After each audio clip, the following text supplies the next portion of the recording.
चलिए रिकॉर्डिंग शुरू है, देखते हैं। ठीक है, तो फैक्टराइज यूजिंग सूटेबल आइडेंटिटीज। तो सूटेबल आइडेंटिटीज का यूज करके इसको क्या करो, फैक्टराइज करो। तो फैक्टराइज का मतलब क्या होता है, सबसे पहले शॉर्ट करना, ये बात याद रखना, उसको ब्रैकेट में लेके आना।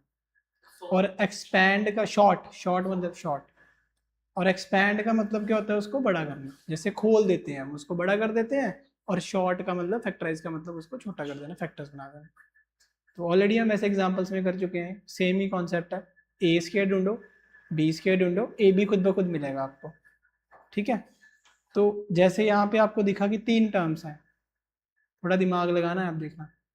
अगर यहाँ पे दिखा कि 3 टर्म्स हैं, तो 99% केसेस में जहाँ तो ए प्लस बी होगा या ए माइनस बी होगा। इन दोनों में से कोई फॉर्मूले का स्क्वायर लग रहा होगा। बात समझ आई? क्योंकि ये कंडीशन क्या होती है कि जब 3 टर्म्स होती है ना, और जिसकी हाईएस्ट पावर स्क्वायर में होती है, याद करो मैंने बताया था वो इक्वेशन कौन सी होती है, जिसकी हाईएस्ट पावर 2 होती है, वो कौन सी इक्वेशन होती है? मैंने चैप्टर 2 की इंट्रोडक्शन में कराया था, स्टार्टिंग में, जब नए नए आप लोग आए थे। वीडियोस में है ऑलरेडी बनाया, मैं बता देता हूँ जी। हाँ, जिसकी पावर 1 होता है वो हमारे पास क्या होता है, लीनियर। जिसकी पावर 2 होती है वो हमारे पास क्या होता है, क्वाड्रेटिक। और जिसकी पावर 3 होती है वो हमारे पास होता है क्यूबिक। तो जितने भी हमारे पास क्वाड्रेटिक इक्वेशंस होती हैं ना, जिसकी हाईएस्ट पावर कितनी होती है, 2, तो ये कहीं ना कहीं हमारे पास क्या बन रहा होता है, ए प्लस बी और ए माइनस बी का होल स्क्वायर बन रहा है। याद रखना, ठीक है, ये याद रहेगा दिमाग में। हाईएस्ट पावर 2 और 3 टर्म्स है, तो क्या लगेगा, जहाँ तो ए प्लस बी लगेगा, जहाँ के लगेगा ए माइनस बी लगेगा। इसके अलावा हमारे पास कोई ऑप्शन ही नहीं है, लगाएंगे क्या फिर? ठीक है, तो चलिए इसको बड़े आराम से करेंगे, अब देखना है ध्यान से। तो अगर आंसर की बात करें तो लिखा हुआ है 16y² माइनस 24y प्लस 9। और मैंने कहा क्या था, आंसर कहाँ से आता है, ए स्क्वेयर और बी स्क्वेयर से। ए बी खुद ब खुद बनेगा, वो आपको बनाने की जरूरत नहीं होती। ठीक है, सो इसको हम लिख सकते हैं which is equal to 4y²। क्यों भाई, क्योंकि 16 किसका स्क्वायर होता है, 4 का। तो मैंने कहा था मुझे स्क्वायर चाहिए। और दूसरे नंबर पे क्या है मेरे पास, 9। तो 9 किसका स्क्वायर होता है, बोलो, 3 का। और बीच में किसका साइन है, माइनस का, उसको लिखेंगे -2।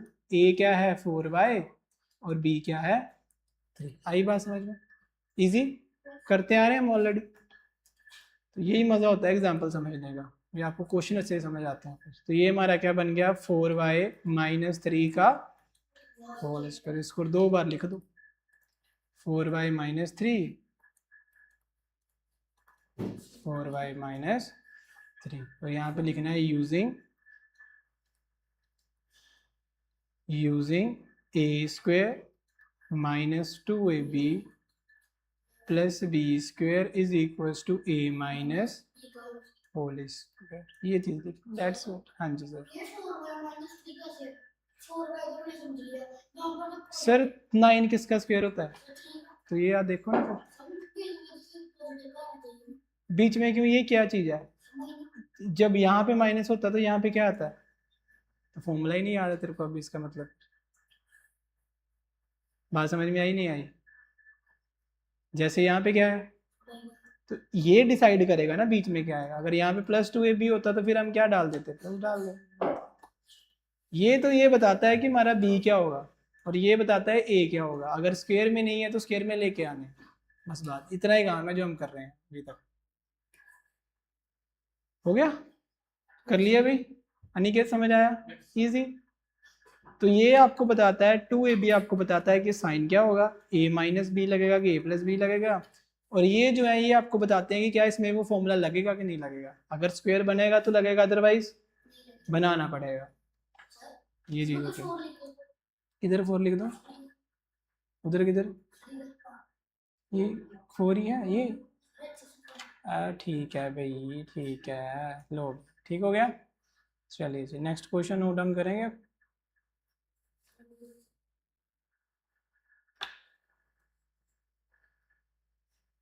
एक मिनट हो गया। हाँ जी, अब बताओ क्या बोले थे। 9/4 है ना, तो ये 9 किसका स्क्वायर होता है, 4 किसका होता है, तो ये तो हो गया हमारा 3/2।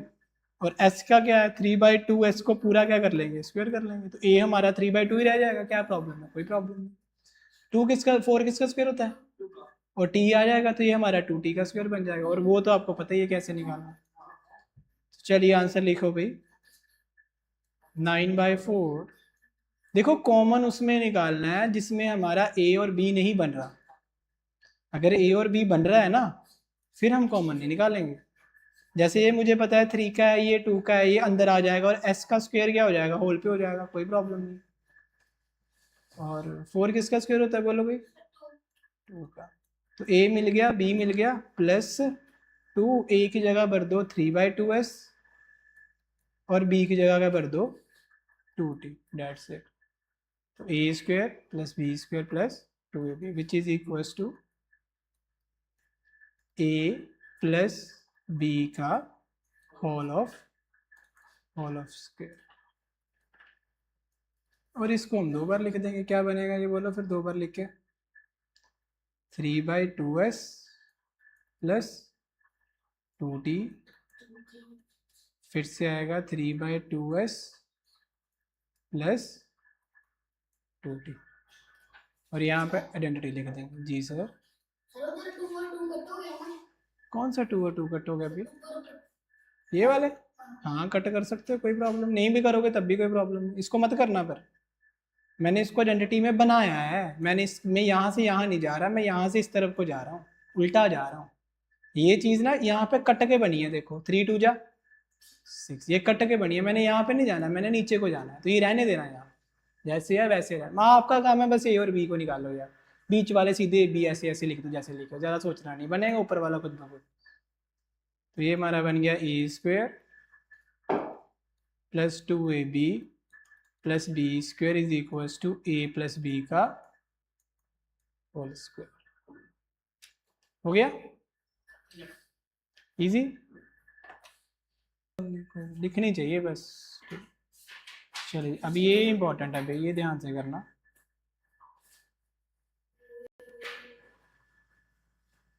ठीक है इसको अब अच्छे से करेंगे, ये इंपॉर्टेंट है हमारे लिए। m²/9 mk/3 k²/4 plus 3nk। बिल्कुल सर बिल्कुल वही लगेगी, यही तो करी है अभी तक हमने, और कुछ तो करा ही नहीं है। ठीक है तो वही चीज़ तो है, बस ए बी और सी निकालना है अच्छे से, अगर ए बी सी निकाल ली अच्छे से बस बात खत्म, और क्या रह गया फिर।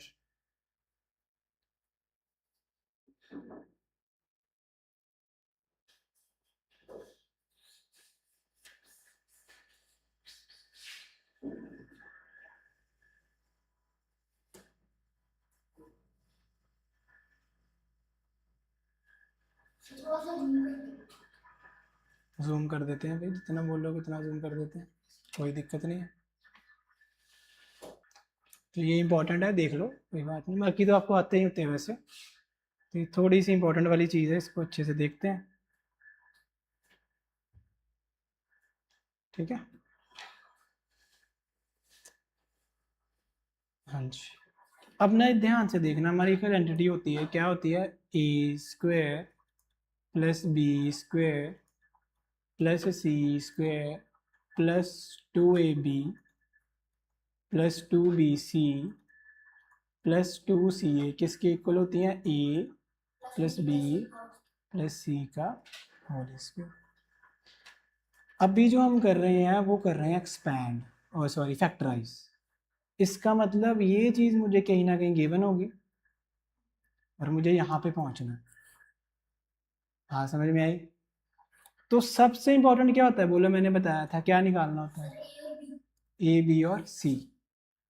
अगर आपको ए बी सी मिल गए तो बाकी तो फिर आइडेंटिटी याद होनी चाहिए। 2 लिख के ए बी लिख दो, 2 लिख के बी सी लिख दो, 2 लिख के सी ए लिख दो, और बाद में सीधी आइडेंटिटी लिख दो, आपका क्वेश्चन खत्म हो गया। हाँ समझ आई। अब ए और बी और सी कैसे निकालें, उसको निकालने के लिए उसकी एक पहचान है, उसके साथ आपको ये चीज मिलती है बोनस में, क्या मिलता है बोलो। तो जिन टर्म्स के साथ स्क्वायर लगा हुआ है, जहाँ जो टर्म स्क्वायर में कन्वर्ट हो सकती हैं, वर्ड समझो मेरी, मैं बोल रहा हूँ वर्ड्स, जिनमें स्क्वायर लगा हुआ है, जहाँ जो स्क्वायर में कन्वर्ट हो सकती हैं वही आपके ए बी सी हो सकते हैं, और कुछ भी ए बी सी नहीं हो सकता। अब फर्स्ट टर्म को ध्यान से देखो, इसके ऊपर क्या स्क्वायर लगा, ये आपका ए हो सकता है। इसके ऊपर क्या स्क्वायर लगा, ये आपका नहीं। अब इसके ऊपर स्क्वायर लगा, ये आपका बी हो सकता है। और लास्ट पे देखो यहाँ पे कहीं स्क्वायर लगा है, और 9 भी स्क्वायर के अंदर आ सकता है ना, इसका मतलब ये आपका क्या हो सकता है, सी हो सकता नहीं है। तो आपने ये देखना है कि स्क्वायर वाली टर्म्स कौन सी है, ए बी सी पहचानना है। मैंने यही बोला, अगर भी जब भी फैक्टराइज आए तो आपका ध्यान सिर्फ ए बी और सी पे होना चाहिए। अगर ए बी सी आपने ढूंढ लिया और फॉर्मूला याद है, फिर बात फॉर्मूले पे आ जाएगी कि हाँ आपको पता है कि 2ab लगेगा या 2bc लगेगा या 2ca आएगा इसके साथ, तो फिर तो ये 2 मिनट का सवाल होता है, फिर तो खत्म हो गया, फिर कुछ भी नहीं है। अदरवाइज तो गुम हो जाओगे आप लोग। अब देखो इसको ध्यान से, जैसे लिखूंगा मैं, तो आपको लिखा हुआ था m²/9 mk/3 k²/4। इसको लिखना मत, देखना पहले, 3nk 2mn प्लस m²। तो मैं क्या करूंगा, इसको रीअरेंज करके पहले अपने अकॉर्डिंग कन्वर्ट बनाऊंगा इसको। तो क्या करूंगा मैं, दिस इंप्लाइज m²/9 को ये रहने दो, ज़्यादा छेड़ने की जरूरत नहीं है।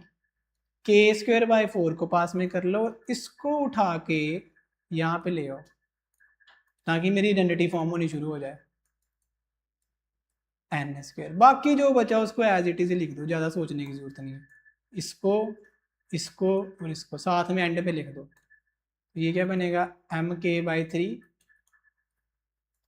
Plus 3nk plus 2m। इतना काम आपने स्टार्टिंग में कर लेना है, रीअरेंजमेंट खुद से कर लेना है। बिल्कुल, इसको स्क्वायर, ये ए निकाल लिया, ये बी निकाल लिया, ये सी निकाल लिया, बाकी मुंह उठा के एज इट इज आगे लिख दिया, ज़्यादा सोचने की जरूरत नहीं। थोड़ी सी रीअरेंजमेंट करिए, अब आपका फॉर्मूला तैयार हो गया, इससे गलती होने के चांस बिल्कुल कम हो गए। अब करो इनको स्केयर्स में कन्वर्ट, तो क्या बनेगा ये, जब इसको स्केयर्स में कन्वर्ट करें तो ये m/3 का स्क्वायर हो जाएगा, क्योंकि 9 किसका स्क्वायर होता है, 3 का। ये k/2 का स्क्वायर, बिल्कुल सर, और ये क्या बन जाएगा, 3n²। बस ए बी सी मिल गया। अब ज़्यादा नहीं सोचना, अब ये फॉर्मूला याद होना चाहिए, ये तो वरना गुम हो जाओगे, इसमें जरूरत ही नहीं है इसकी। ए बी सी मिल गया ना ढंग का, अपने आप ही बनना। अब देखो प्लस लगा दो, क्या आएगा 2, ए क्या है बोलो, और बी क्या है बोलो, बस बात खत्म। ये देखो ये खुद ब खुद बनेगा। अगर मैं 2 को 2 के साथ कट कर दूं तो बना mk/3, देखो आ गया अपने आप। बस आपने करना नहीं है कट, ऐसे रहने देना इसको पड़े हुए, कुछ नहीं कह रहा आपको। प्लस 2bc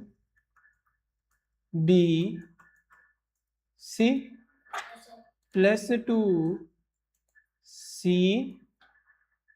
और a क्या है, m/3। a क्या है मेरा बोलो, m/3। बस इतना काम आपने कर देना है चुपचाप, कुछ कटिंग कुछ नहीं छेड़ना, बस जैसे है उसको वैसे पड़ा रहने दो, कुछ नहीं कह रहा आपको। और लास्ट पे आपने बस अब ये लिख देना, ए क्या है मेरा बोलो, बस ये फाइनल रिजल्ट आ गया आपका। आपने लिखना है m/3 plus k/2 plus 3n का, खत्म हो गया सवाल आपका। इसको 2 बार लिख दो, m/3 plus k/2 plus 3n, और फिर से लिखो m/3 plus k/2 plus 3n, और लास्ट पे आइडेंटिटी जरूर लिख देना। मैं यहाँ पे लिख रहा हूँ, आपने लास्ट पे लिखनी है, नहीं तो मैं उसको उठा के लास्ट पे कर देता हूँ अगर दिक्कत आ रही है कोई तो। ठीक है, ये यहाँ पे कर देता हूँ मैं, रुक जाओ, ये आइडेंटिटी आएगी लास्ट। ठीक है भाई, यूजिंग दिस आइडेंटिटी। यहीं पे आपका क्वेश्चन जो है वो क्या हो गया, कंप्लीट हो गया। देख लो अच्छे से, आराम से लिखो, गलती मत करना। चलिए अब देखो ध्यान से, अब इसको ध्यान से देखो, ये भी अगर आपको ध्यान से देखो तो कितनी टर्म्स है, पहले टर्म्स देखो, हाउ मेनी टर्म्स, 3 टर्म्स है, 3 टर्म्स है, और साथ में क्या कोई स्क्वायर वाली टर्म है, है, तो फिर क्या लगेगा बताओ, कोई ना कोई फॉर्मूला तो लगेगा हमारा, और a माइनस का लगेगा क्योंकि यहाँ पे क्या है माइनस। तो चलिए इसको करते हैं बड़े आराम से। तो p square by 16 minus 2 plus 16 by P square, तो ये क्या बन गया p बाई 4 का होल स्क्वेयर माइनस 2 प्लस, अच्छा एक काम करना, 2 को ऐसे मत लिखना, पहले लिखना फिर यहाँ पे लिखो प्लस 4 बाय पी स्क्वेयर। अब यहाँ पे लिखो a square plus B square minus 2 a b। अब आपको समझ आएगा कि यहाँ पे अकेला 2 क्यों है। देखो p के साथ p कट गया, 4 के साथ 4 कट गया, तो क्या बचा, सिर्फ -2 बचा ना। बट अब खुद से कैसे ढूंढोगे कि a b क्या है, सोच के देखो। सबसे पहला काम क्या है, a और b को निकाल लो, बाकी सब वो आपको खुद ब खुद ही दे देगा। तो ये हमारा बन गया p by 4 minus 4 by P का होल स्क्वेयर। तो p by 4 minus 4 by p by 4 minus 4 by p। Identity लिख दी है हमने साथ में, क्या है, using a square minus 2ab plus b square is equals to a minus b का होल स्क्वेयर। चलिए अब इसको देखो ध्यान से भी, इस क्वेश्चन को।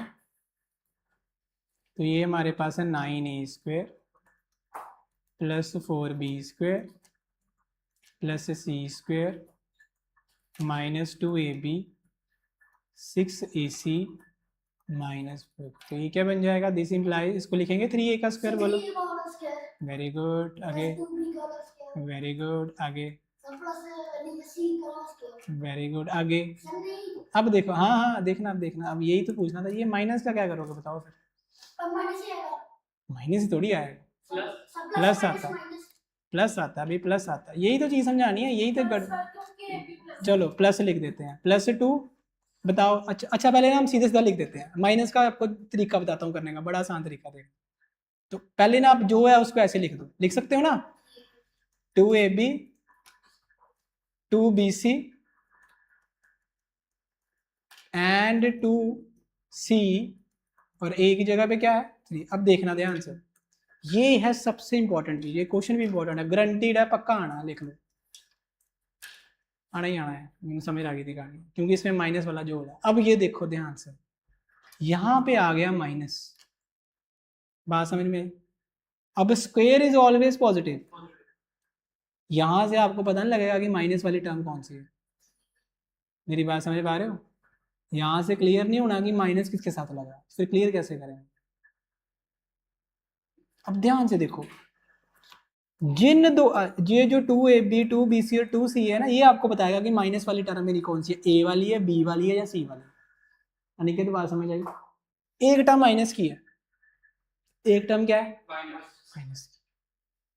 अब मुझे वो ढूंढ रहा है कि मेरी माइनस वाली टर्म कौन सी है, क्योंकि तभी यहाँ पे माइनस आया। अरे वो देखते हैं ना, मैं शॉर्टकट बता रहा हूँ कि आपने वैसे ही करना, बस फॉर्मूला पता, फॉर्मूला पता ना, मैं यहाँ पे लिख रहा हूँ, हाँ बिल्कुल, a square plus B square plus C square plus 2ab 2bc के इक्वल होता है a plus b plus c दे, ये पता है ना। अब देखो कि कौन सी दो टर्म में माइनस है, एक फर्स्ट वाले में और एक लास्ट वाले में। सीधा शॉर्टकट है, विदाउट एनी थिंकिंग कि माइनस कहाँ लगाना है, कैसे लगाना है, 2 मिनट लगेंगे। इन दोनों में कॉमन क्या आ रहा है, इन दोनों टर्म्स में कॉमन क्या आ रहा है बताओ, 2 छोड़ दो, इसका मतलब ए वाली नेगेटिव होगी, बात खत्म। ये देखो, ये नेगेटिव है, ये भी नेगेटिव है, इन दोनों टर्म्स को इस फॉर्मूले से कंपेयर करो, तो इसका मतलब पहली और तीसरी क्या है बोलो, नेगेटिव है कि नहीं है। इन दोनों में कॉमन क्या आ रहा है बोलो, इसका मतलब ए मेरा नेगेटिव है, जहां जहां ए है वहां वहां आगे माइनस लगा देना, बस चुपचाप, ज्यादा नहीं सोचना, खत्म हो गया सवाल। एक यहाँ पे लगा माइनस, एक यहाँ पे लगा और एक यहाँ पे, क्योंकि ये क्या था मेरा ए था। जब भी ये क्वेश्चन आएगा तो कोई दो टर्म नेगेटिव होगी। मान लो अगर ये देखो, अगर यहाँ पे देखो ऐसे लिखा होता, समझना, अगर ये नेगेटिव होती और ये नेगेटिव होती, बोलो इन दोनों में कॉमन क्या आ रहा है? तो इसका मतलब सी के साथ क्या लगाना देना मैंने, माइनस। सीधा, कुछ सोचना ही नहीं आता, जो कॉमन है उसके साथ क्या लगा देना। अब ए बी सी लिखना तो ए की जगह पे क्या आएगा, 3 नहीं आएगा, क्या आएगा -3। बी की जगह पे क्या आएगा 2b, और सी की जगह पे क्या आएगा होल स्क्वायर। बस खत्म हो गया क्वेश्चन आपका, पक्का आएगा पेपर में, क्योंकि एक हिंट आ गई ना इसके अंदर, क्वेश्चन क्या के क्वेश्चन का। दिलकश समझ आया, इजी। जहाँ पे सेम साइन है ना वहाँ पे पहले, ये रिकॉर्डिंग का यही फायदा है। मान लो ये क्वेश्चन फंस रहा है ना, go to the recording, date मैंने रिकॉर्डिंग के नीचे डाली होती है, मैं कभी वीडियो ऐसे अपलोड नहीं करता। अपना जब भी क्वेश्चन लिखते हो उसके ऊपर डेट लिख लिया करो, डेली डेट लिख दिया करो अपनी कॉपी के ऊपर, सबसे आसान तरीका है करने का। ठीक है, जैसे डेट लिखते हो तो ये आप उस डेट पे चले जाओ, आपको पता है वहाँ पे ये क्वेश्चन करवाया गया मुझे, नहीं तो फिर थोड़ा सा ढूंढना पड़ेगा, और क्या होगा, मिल तो जाएगा।